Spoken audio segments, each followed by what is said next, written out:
Good evening, everyone. Depending on what time zone you're in, good afternoon, good evening. Welcome to the weekend.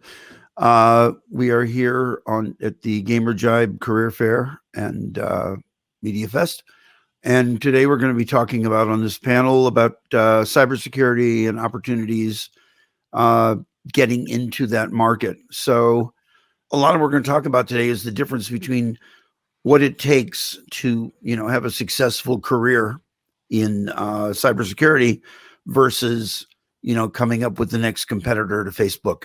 So what I'd like everybody to do, maybe starting with Nigel and then working our way up to Captain Santos, is talk about what you're doing currently and what your role is in cybersecurity, and then who gave you your first break? How did you get into it? Who recognized some nascent talent and said, I think you should make this a career? Captain Santos. Hey, good evening, everybody. Gamer Jibe. My name is Captain Levante Santos, United States Marine Corps, and I'm stationed at United States Marine Corps Forces Cyberspace Command in Fort Meade, Maryland. So for me, I'm on my third year of being a cyberspace operations officer. So I actually started out as a tank platoon commander in the Marine Corps. And in 2017, I had the opportunity to come to Marine Forces Cyberspace Command. So you go to different billets every few years. And I will tell you right now, some of my peers looked at me like I was crazy, like you're a tank platoon commander, go do something else. What are you doing in cyberspace? And I was definitely always an enthusiast for cyber technology, for gaming, for coding, things like that. And I saw the opportunity that not only could I serve my country with the United States Marine Corps, but I could also build skills and be able to contribute to the cyber fight. So in 2017, I moved to Fort Meade with my wife. And again, was that individual who is more so on the outside. And anyone in the IT or cyber world, they'll let you know there's us versus them if you're not inside that world. And I had the opportunity to start to gain some skills, get training, and I really saw the potential of what we were doing in this domain, and the opportunity to actually change career paths. So from being a tanker, with my weapon system at the time was an M1A1 Abrams, so get to move fast, big booms, to moving to being a cyberspace officer. And if you think about that, you would say, why would you do that? But if you think a tank is devastating, you would be right. But the effects that take place in the cyberspace domain can be much, much more devastating. And that was the fight that I saw not only the Marine Corps, but the public and the private sector going into. And I was extremely lucky to be able to move into this career field. Is that how? I mean, we know the threat is real. We know the threat is critical, but do the normal population have an idea of how major this fight is that you're waging right now? Well, Ted, I hope that panels like this begin to educate the public on not only just cyber terrorism, the threats that take place. If you're a company, especially if you're a startup or you're a larger company like the Tech Titans, cyber threats are present every single day. The cyberspace domain does not rest. It is persistent. It is 24/7, 365. And I think just having events like this where you can have the real conversation is part of that. Having amazing panelists like I'm surrounded with on this talk is a step in the right direction to be able to, I think, inform the public on what threats are there and really how they can not only protect themselves in their home, but how they can protect their business. And where I come in is as a cyberspace officer, protecting the Marine Corps enterprise network and working with those who protect DoD networks as well. So on the Marine side for a moment, and then I'll jump over to Jeff and Patrick and Nigel. Can you delineate some of the threats to what you do every day that we again, you say the obvious, whether it's ransomware or cyber terrorism, but even taking over the electronic system in an Abrams tank, hacking into the OS, things like that. What are some of the? Yeah. So Ted, what I would say is that we want to make sure that we can continue to use our networks. We can continue to use our devices and infrastructure, and we don't want to allow the adversary to obviously get in there, be able to see any of that information, and just keep the ability for us to maneuver in our blue space. That's ground level. Always want to make sure that we have the ability to keep our maneuver space free. So I would say that, every single day we're making sure that our network is secure and that we can operate and defend them.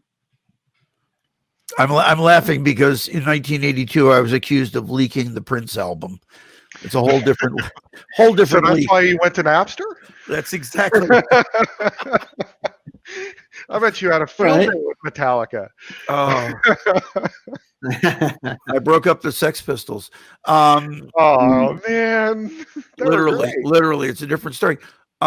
So I was going to almost, for theatrical purposes, Patrick, interrupt you to jump to Captain Santos to say, so what are some of your toys and what have you been seeing? Seriously though, I mean, this is I've worked in media and technology for the past 30 years, but the stuff we're talking about here now, I would read about randomly in some, what was the company that did my little token I used to have to carry for my VPN? RSA. RSA. That's all I know. I would read the RSA newsletter. That was the depth of my interaction with this. So it'd be very interesting with whatever you can share on, under Friend DA, that, what you're seeing out there. Are you seeing the same level of attack that we're seeing on the civilian side? Well, what I can say is, especially in the COVID-19 landscape, I would say adversaries, absolutely. I agree with Patrick and Nigel. They're becoming more emboldened. They're experimenting.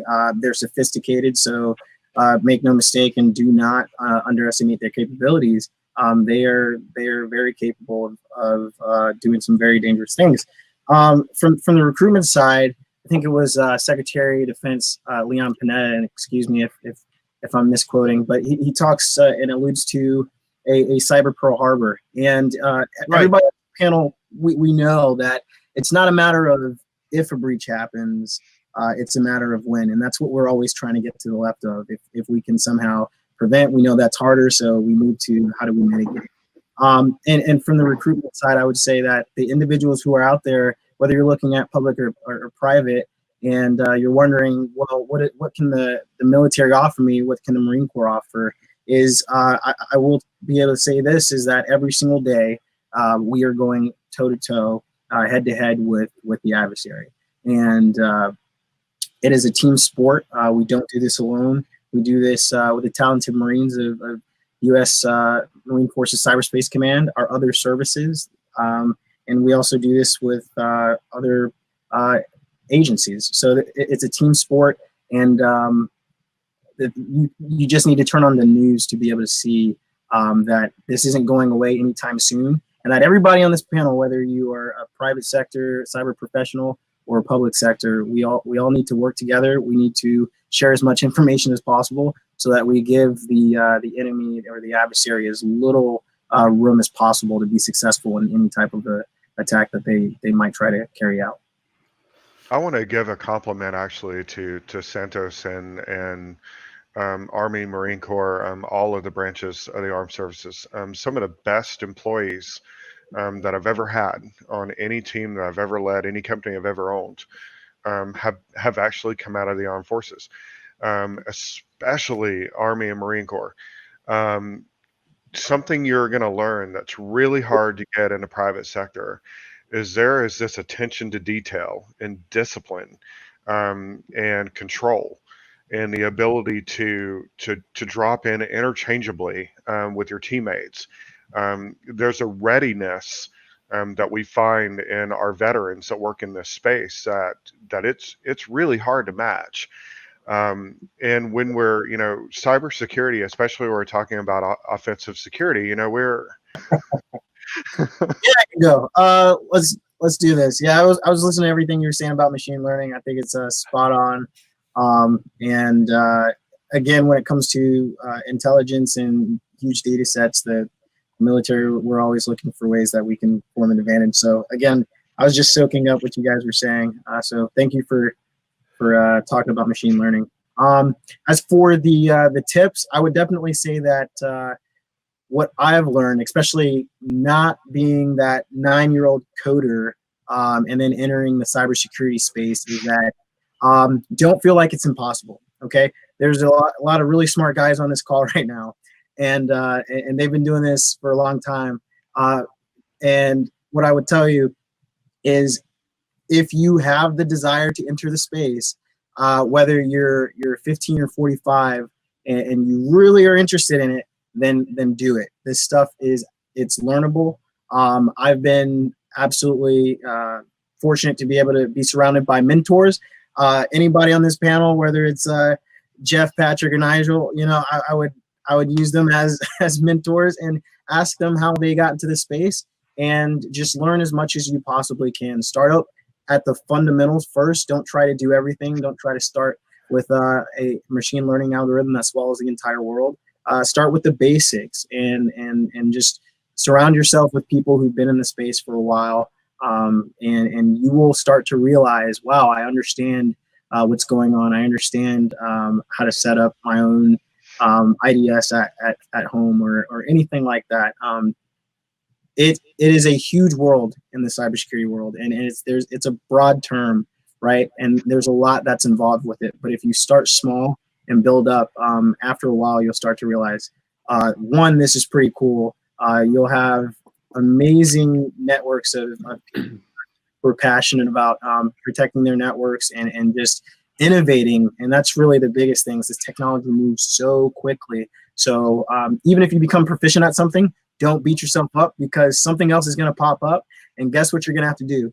You're going to have to learn it. And so if you're in love with the learning process, you will be absolutely fine.